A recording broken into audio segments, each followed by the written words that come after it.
أطيب سلطة ممكن تاكلوها. شوفوا الألوان، سبحان الله، عبالك لوحة. سلطة الموسم أو سلطة الربيع، كل سهلة وبسيطة. أول شي نحتاج إلى بصلة صغيرة مثرومة ناعم، نضيف عليها ملعقتين صغيرة من السماق، ونفرك البصل بالسماق حتى تروح نكهة البصل وقوته، بحيث من تاكلونه بعد ما تبقى أي ريحة للبصل. نضيف عليها باقة من البربين المنظف والمقطع، زائد حبة طماطة صغيرة، عدد 2 خيار، حبتين من الأفوكادو. وطبعا شوفوا لي الأفوكادو إذا ظهره يعني القشر مالته لونه جوزي على بنفسجي طوخ، فمعناها الحبة ناضجة وطعمها راح يكون كلش طيب وكريمي، وخصوصا إذا خلطناها مع الليمون يعني طعم ولا أطيب. هنا جبنا 2 حبات صغار، قطعناها إلى مكعبات وضفناها.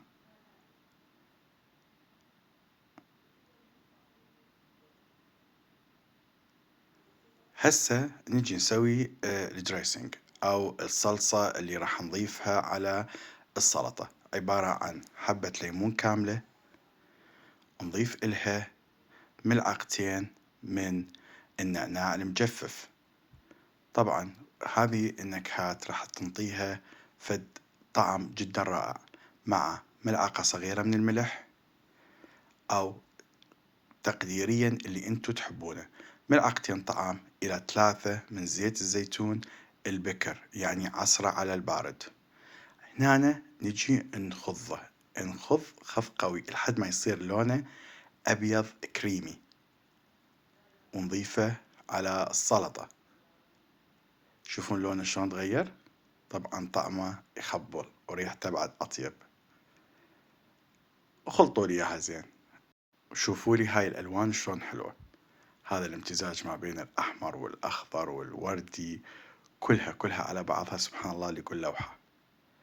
هنا احنا سلطتنا تقريبا اكتملت. شنو ناقصها؟ ناقصها طبعا زيتون. هنا ضفنا زيتون منزوع النوى محشف ليفلة باردة، عدد حبات اللي انتو تشوفونه مناسب.